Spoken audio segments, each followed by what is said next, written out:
Covid 19 की वबा का फैलाव एक बार फिर बढ़ रहा है, जिसे सेकेंड सर्ज भी कहा जा रहा है। अब तक दुनिया भर में तकरीबन 56 लाख अफराद इस मर्ज से हलाक हो चुके हैं। ऐसे में दो वैक्सीन बनाने वाली कंपनियों ने अपनी वैक्सीन के 95% मौसर होने का दावा किया है। जहां ये ऐलान उम्मीद अफजा है, वहीं इसके बारे में कुछ सवालात भी उठाए जा रहे हैं। अमेरिका में बदकिस्मती से कोविड-19 पर सियासत की गई है और वैक्सीन पर बहुत ज्यादा तवज्जो मरकूज रही है। जैसे वबा से निकलने का वाहिद रास्ता वैक्सीन हो। वैक्सीन की तैयारी में मुमकिना उजलत और इसके महफूज होने से मुतालिक आदादो शुमार के बगैर इसकी मंजूरी पर भी बड़े पैमाने पर तशवीश पाई जाती है।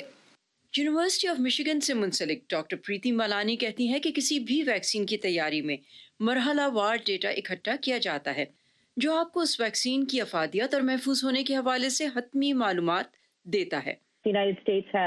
अमेरिकी हुकूमत के प्रोग्राम ऑपरेशन वॉर्प स्पीड के नाम से ही पता लगता है कि किस तेजी से काम हो रहा है।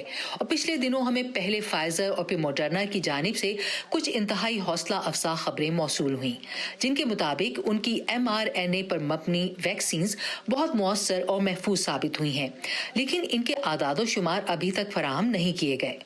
ये पहली बार है कि मैसेंजर RNA से वैक्सीन बनाई गई है।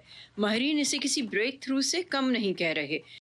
माहिरीन का कहना है कि अवाम में किसी भी मुमकिन वैक्सीन के महफूज और मुफीद होने के हवाले से एतमाद बढ़ाने के लिए इक़दामात उठाने की ज़रूरत है।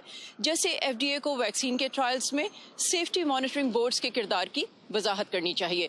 आदाद शुमार का जायज़ा लेने के लिए गैर जानिबदार ग्रुप्स तरतीब देना चाहिए, जिनके साथ की गई तमाम खतो किताबत को अवाम के साथ शेयर किया जाना चाहिए और डेटा का तज्ज़िया मेडिकल जराइद में शाया किया जाना चाहिए। mRNA वायरस की जीनियाती प्रोटीन की कॉपी बनाता है, जिसे वायरस के खिलाफ अपनी मर्जी का रद्द अमल देने के लिए तब्दील किया जा सकता है। यूं mRNA की ये सलाहियत मुस्तकबिल में इलाज और अद्वियात बनाने के तरीके को बदल सकती है। दोनों ही वैक्सीन मैसेंजर RNA पर मबनी है। RNA वैक्सीन का ये तरीकाकार, जिसमें बिल्कुल उस चीज पर फोकस किया जाता है जैसा कि आप चाहते हैं, उसके मुकाबले में दूसरे तरीके पुराने लगते हैं।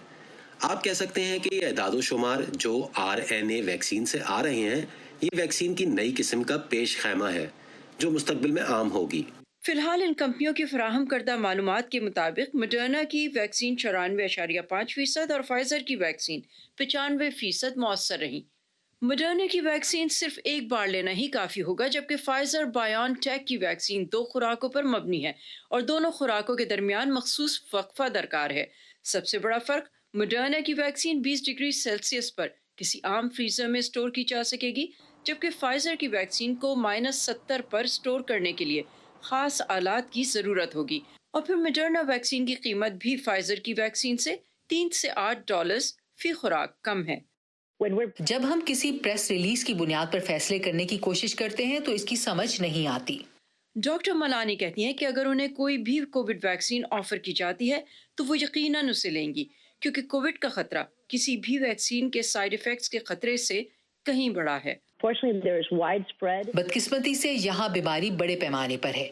इसकी मुंतकिली अभी भी जारी है और हॉस्पिटल्स में फ्रंट लाइन पर लोग थक चुके हैं, लोग खौफजदा हैं।